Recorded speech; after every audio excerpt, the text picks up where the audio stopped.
Love this movie. Cannot wait to talk spoilers because this is the type of movie we got to talk spoilers. But highly recommend.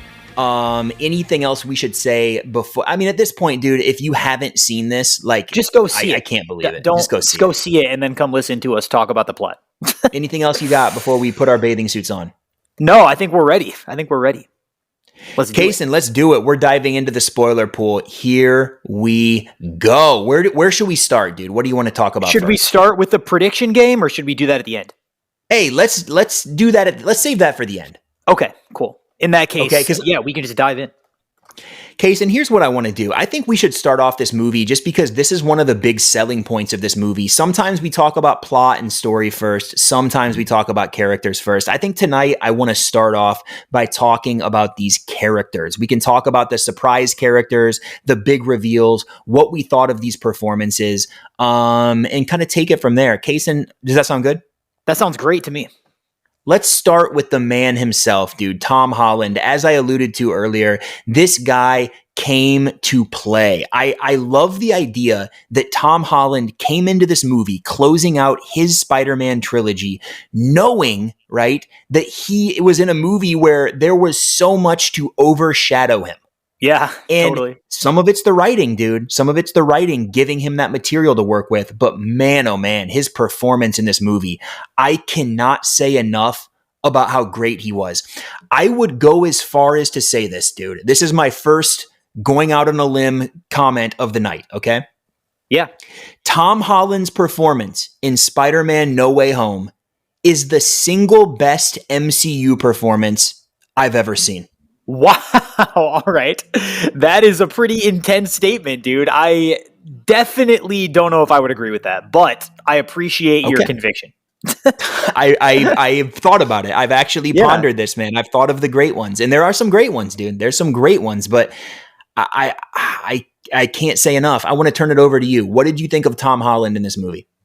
I thought he was fantastic. I mean, I obviously, even if I don't agree with that statement, I still thought it was an incredibly powerful performance.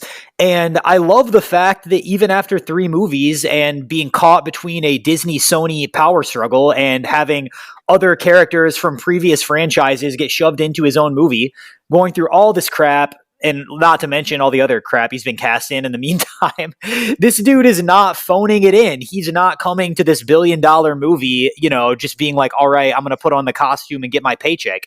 He's like, I am going to deliver an incredible dramatic performance, even when I'm surrounded by an octopus dude and a green elf. So, I mean, I really appreciated that, and I think the writing was amazing. The character arc was amazing.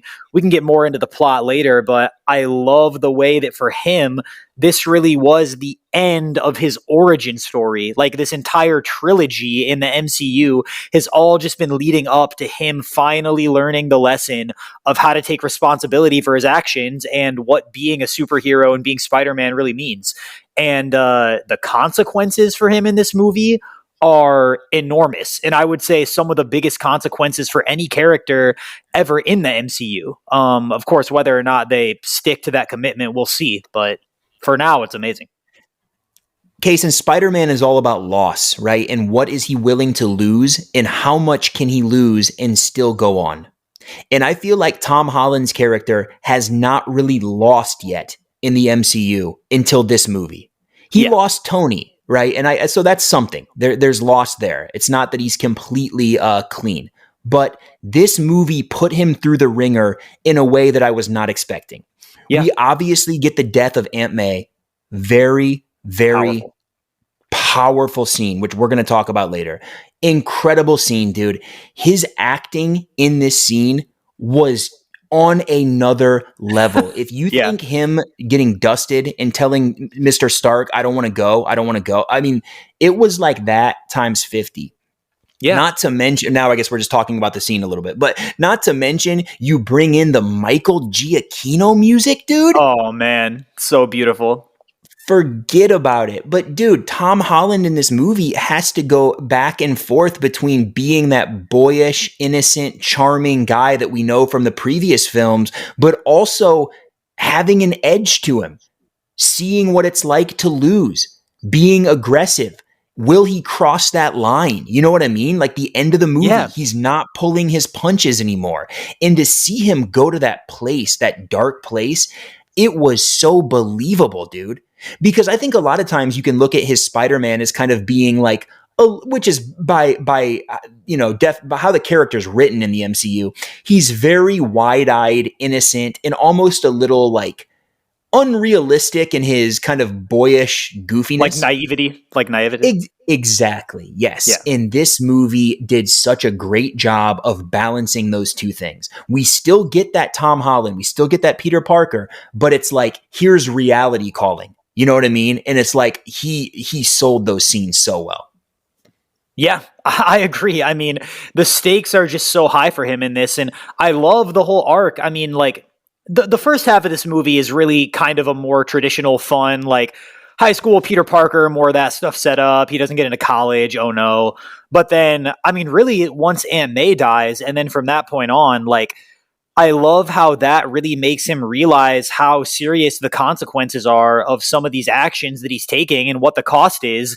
And then in the end, that like translates to him being willing to make an even bigger sacrifice to protect other people. And he realizes that like sometimes he has to sacrifice things for himself in order to protect other people. And it was even like reiterated in the final scene when he goes and sees MJ, right? And realizes like he's basically about to undo everything. And then he realizes that he's almost being selfish in a way by telling her reality, because he can keep her safer and, you know, kind of let her go on to do her own thing, live her own life by not telling her. And I thought that was like a really cool character moment for him. Dude, the Band-Aid on her forehead, and he said, does it hurt? And she said, it doesn't really hurt anymore. Yeah. And it's just like some of the dialogue in this movie is fantastic. I mean, especially for an MCU movie, just really great stuff. Yeah, man, I loved it. I mean, you think how like the entire pull of Peter Parker is like he wants to be a normal kid, but he also wants to be a superhero. And this movie forced him to choose. And in the end, he chose to be Spider-Man. You know what I mean? And it cost him everything. Yeah, dude. And I really feel like at the end of this movie, he is a different character. And like, I think that's so rare, especially in these movies. But like, you can totally see the transformation. Like going forward, if we see him in more movies, I feel like he will act different. Like now he is an adult. He's more mature. Yeah. He's got a little bit of a darker edge. Like he carries those things with him. And I think that's cool. I like motion in a character's personality, and you know, it's cool. 100%. Yeah. So Tom Holland, like I said, cannot rave about this performance enough. Kaysen, let's move on. Let's talk about Zendaya. What did you think of Zendaya? Zendaya in this movie, to me, was a big step up from the previous two movies. Homecoming, she was almost non-existent, like just kind of a quirky, weird little side character. Yeah. Far From Home, I love the transition of seeing her go from that kind of weirdo to like still a weirdo, but a lot more open. And, you know, like just seeing that relationship develop, that's one of the highlights of Far From Home for me, is just kind of seeing her put her guard down and kind of be like, okay, I am a real person. And then this movie, dude, I really loved her character of MJ. I thought she was so likable, charming, sympathetic, and like she was still weird. It's not like she abandoned that side of her character, but just way more of like I don't know, dude. I just felt so much for her. And I felt like I believed her and Tom Holland. I believed that she was so in love with him. I really did. Yeah, me too. Absolutely. I think that she's had a really cool trajectory over this trilogy. Like you said, I think in the first two, the reason that she acted so weird, I think, is because we were seeing her a lot from an outside perspective, and she was being a little bit more aloof and standoffish, and like Tom Holland didn't really know her that well yet, even in Far From Home. Like that's when he was first kind of going after her, right? And they ended up getting together, and I think it's cool that in this movie, like you said, she is still the same character, but now she's just opening up to the audience because she's also opening up to Tom Holland. And it's like, we're kind of seeing everything from his perspective, and that's what people rotate around him. But yeah, she was great in this movie. I mean, I loved how integral of a role she played to even the action that was happening. I love how they gave her a lot of things to do in the movie. and I agree, like they made her super like real of a character. Like you felt so bad at the end when Tom Holland's telling her that she's going to forget him. Like, again, that performance was amazing. I felt like it was so powerful when she was saying like, no, I don't want to do that. I don't want to do that. Like, can't we come up with a plan? Isn't there anything else we can do? Like, I was getting pretty wrecked by that scene. I'm not gonna lie. Dude, it was so good, man. So good. And the fact that she and just the line of dialogue where she's like, you have to come and find me and tell me, because if you don't, she's like, I'll just figure it out again. Like I already did. Yes. And it was just such a great scene. Such a great scene. So Zendaya definitely delivered. I've always been a little like on the fence with her, like never really saw the appeal that everyone else seems to, but this movie kind of made me a believer where I'm like, I get it now. Yeah, dude, get hyped for Dune too. Oh my gosh, Johnny. dude. Kason, they're brutal. That was I had to do a Josh Brolin in there, dude. They're Keenan, brutal. Whose chemistry is going to be more on fire? Holland and her or Chalamet and her? Ooh, it's tough, man, because Holland, you got that, like we said, that like charming, like kind of dialogue and stuff. With friggin' Chalamet, he just looks at you and is like, Zendaya. I know. I've been thinking very hard about this. Yeah, I hope that it's going to be tough for her to, well, never mind. Go ahead. Peter Parker's like, hey, so maybe we can go to the movies and kiss, and maybe I'll hold your hand. Yeah. And then Timothée Chalamet's like, I'm going to kiss you now. And I'm going to be feeling heavy emotions. You want to ride my sandworm? I guess that's not I didn't even mean it the way that it came out. I was initially going to say, I hope there's no like behind the scenes drama with her, having to film this movie with Chalamet while she's trying to date Tom Holland.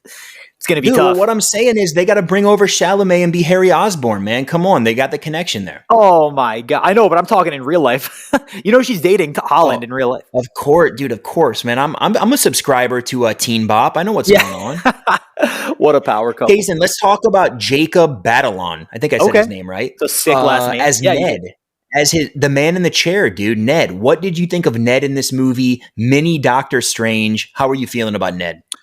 I loved it. I think that he is, he has like very slow character development over this trilogy, which I think is fine. Like, seriously, because that's just kind of who his character is.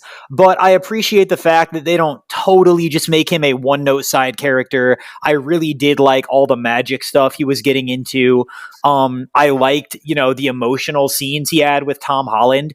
He was, I will say, a little bit of a third wheel in this movie, but I feel like they mitigated that as much as possible and really like did try and show you how he was close friends with both of them, Holland and Zendaya. And so I think for that reason, the emotion still worked, even though obviously the real heart was with the romance, but hey, I think two really funny, like Ned moments in this movie that maybe were like kind of under the radar. Number one, I love the scene when Tom Holland is apologizing to Zendaya for the spell or for like almost casting the spell. And she's like, yeah, sure. She's like, next time maybe we can just talk about it. Like, don't do something like that without talking about it. And then he tells Ned, and Ned's like, yeah, man, that's cool. I don't really care. Yeah. Isn't that right before they go into that basement and turn on the lights? Yes. And then Ned's like, it was just so believable. It was so believable because like he just seems like that type of friend that would be like, oh, yeah, that's fine, man. Whatever. Do whatever you want. And then also the second scene, how about when he's talking to Tobey Maguire and he goes, did you have a best friend? And Tobey Maguire's like, yeah, I did. He's like, he tried to kill me and then he died in my arms. He's like tragic. And then Ned just is like, has his mouth hanging open, like dumbfounded. It was so funny, man. Yeah, that's pretty awesome. And then Ned just comes back over to Tom Holland, like looking all messed up. Looking all distraught and sad. And he's like, I will never try to kill you. Yeah. Dude, well, and then, Andrew Garfield, his response to that is so good. He like pats him on the shoulder. Great stuff, man. Kason, let's talk. So, hey, one thing too with this trio, because they've been so great throughout this whole trilogy. Dude, you know what scene I loved with them? I love the scene when they go find Peter on the rooftop and they just give him a hug, man. Me too. Me Like, too. that was so powerful, dude. He is a wreck after Aunt May died. They just walk up and both hug him, don't say anything. It is such a great moment. And it, like, those moments are what make you feel like this is real. These feelings are real. It's not just a Yeah. superficial comic book thing. I kind of, now that we're talking about it, I kind of feel like something this movie could have used would be like a scene just between Peter and Ned in some capacity. Because I'm just trying to think about why I feel like Ned didn't quite have the emotional weight that I wanted him to. And I feel like they could have had something a little bit more where they like just give him some kind of like friend moment. You know what I mean? With Peter, like without Zendaya. I don't know. I just was feeling like he was kind of there the whole time. But I think one thing, this is not to excuse what you're saying, but I think some of it is, though, that's just kind of their relationship. Like, it's just a high school, like they're in high school. They're just buddies. They're friends. It's not, I don't know if we're necessarily supposed to think that Ned is some like deep well of emotion, or, like, I think he just kind of is a guy that, like, a lot of guys But are I feel like in Homecoming, they really set it up like they were like, like he was like his go-to dude. Like, if anything happened, like he was there for him. You didn't think that it was like that in this movie? I mean, I thought they were not still really, because I just thought Zendaya kind of. I mean, obviously, I love his relationship with Zendaya, but I don't know. It was just kind of an interesting. Dude, they still got the handshake. They still got the handshake. What can I say? That's true. Kaysen, let's talk about Doctor Strange. This was somebody who, based on the trailer, I was worried. I'm like, dude, I don't know. The way the trailer's cut, like, is Benedict bringing the Cumberbatch, dude, or is he bringing the Cumber farts? Because it looks He's bringing the Underbatch. Yeah, dude, it looked kind of like weird. But seeing the movie, what did you think of Benny, dude? Did he deliver or did he not? Kind of a mixed bag for me. I love Cumberbatch, obviously. I think that his fight sequences in this movie were awesome. I did like his relationship with Peter.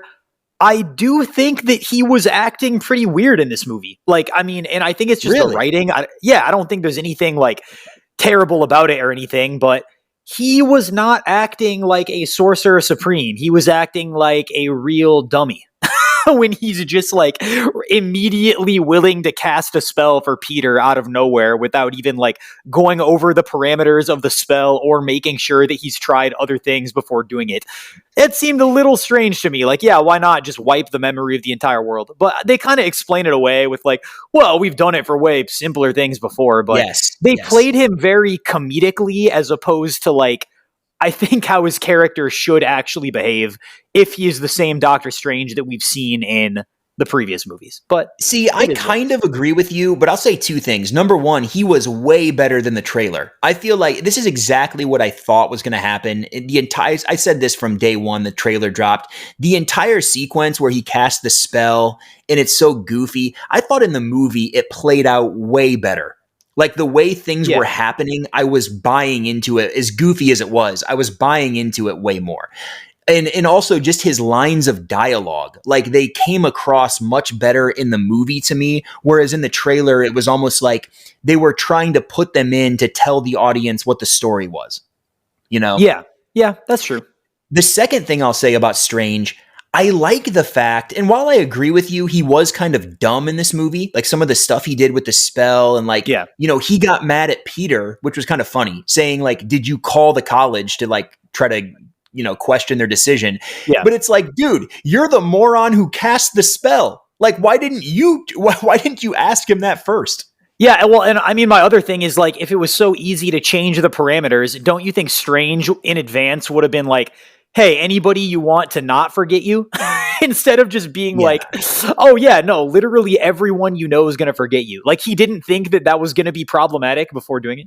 I don't know. Yeah, but dude, the thing that I'll say that I liked about Strange in this movie a lot, I thought this movie did a great job of tapping back into his origin movie from 2016, kind of his like dickish nature, where like the way he treated Peter was almost like an annoyed adult having to babysit. I thought this movie did a great job of differentiating him and Tony Stark. Like the way the way Tony Stark dealt with Peter was kind of like a dick too, but like kind of like a sarcastic, smartass father. that like you knew. Strange treats him almost like he genuinely is like disgusted by children. Yeah, exactly. And then by the end of the movie, he does kind of come around to have a nice little moment with him. But I agree. I like it how the whole time he's just kind of like, ugh, like this kid. Yeah, it's like he gives him a chance at first and lets his emotion get in the way. But then once he realizes Peter is not obeying him and also kind of being a bonehead about things, he's just quickly like back to put his walls up and like, this kid's an idiot. You know what I mean? Yeah. So I did like that. I thought they brought him back to kind of the dickish level that I like his character to exist in. Yeah, I agree. Anyway, Kaysen, let's do. I mean, we could talk about Aunt May and Happy Hogan. They were great. I don't think we got to spend a lot of time on them. We'll maybe touch on May a little bit when we talk about her death scene. Let's get into the villains, dude. Chilling like a villain. What do you think? Well, are there any other OG? I mean, can we just quickly touch on like the teachers briefly appearing? Oh Amazing. My gosh, I love those characters. The gym teacher, the other science teachers. Hilarious, total comic relief. Flash, I think we should briefly mention Flashpoint. Wow. Dude, his hair was out of control. I mean, he was total comedy again in this movie, which is fine. That's kind of all he ever is.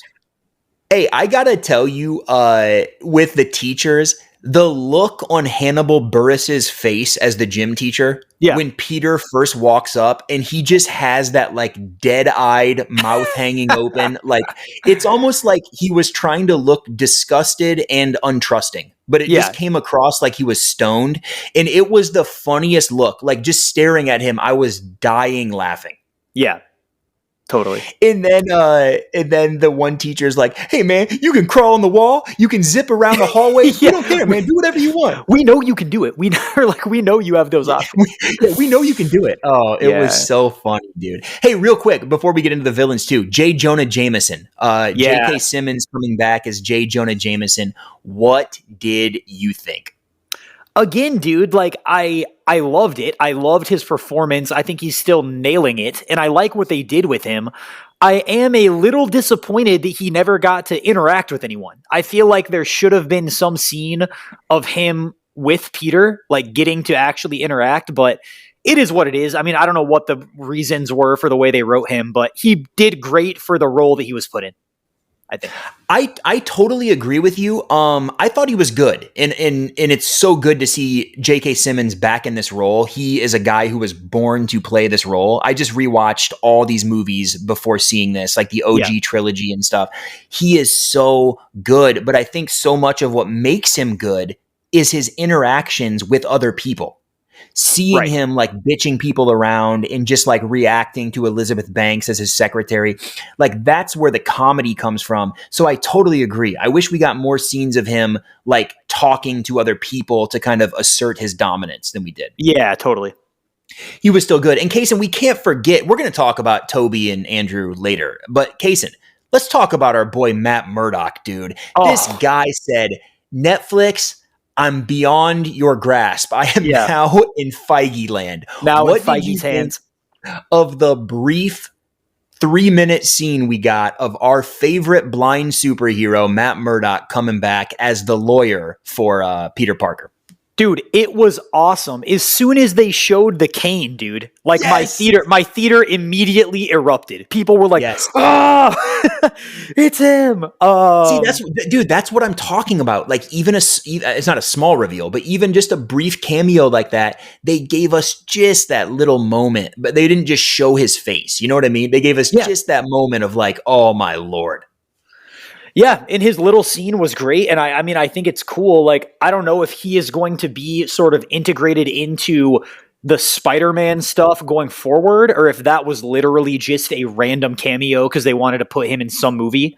But, like, I loved his scene. I thought it was great when he caught the brick. Great stuff. Yeah, and they go, "How'd you do that?" And he said, "I'm a good lawyer," or "I'm a really good lawyer." That was awesome. It was just so good to see him, dude. I love him. I mean, I love that character. I love Charlie Cox so much. And it's like, I can't wait to see what the future holds. I know he's he's confirmed to be in She-Hulk. He is confirmed to be in Echo. These are all Disney Plus shows. And then he is getting his own Disney Plus show. Amazing. No chance at all that he's in the Hawkeye finale, do you think? On Wednesday? I don't think so, dude. Okay. I don't think so. I think that's too crowded. We already have Yelena. We already have Kingpin coming in. I think it's too crowded. All right, fair enough. Kaysen, before we get into all the villains and Toby and Andrew, I want to say something so I don't forget. The reason, because this is a perfect jumping off point to these iconic characters. The reason this movie works so well, this is my main takeaway. My main takeaway, dude. If you just wanted to capture this in a nutshell here. This movie works because all of these OG characters are coming back, not just to stand there and be like, hey, that's Willem Dafoe. Hey, that's Andrew Garfield just waving at the camera like everyone clap. It's Andrew Garfield. No. These guys are putting in performances. Yeah. They are sliding back into these roles so effortlessly.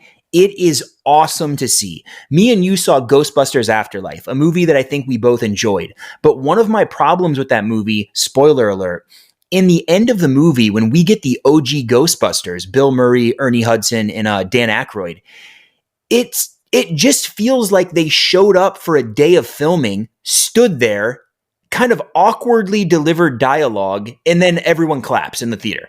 Right. You know? And my fear was that is what was going to happen in this movie. When we see Willem Dafoe, when we see Alfred Molina as Doc Ock, when we see Andrew and Toby, it was going to be more like, it just feels like awkward. Yeah. And thank the Lord, everybody is coming correct, dude. And that is what I think saves this movie and makes it work, is the fact that everyone is like I said, everyone is putting in the performances to feel like they're old characters. Yeah. I completely agree. The villains, well, we can, do you want to do them one by one or just talk about them as a whole? We can talk about them as a whole, because otherwise we're probably going to run a little long. Let's dive in, dude. Kaysen, let's talk about the villains first. We'll save Andrew and Toby for last. Sure. What did you think of these villains?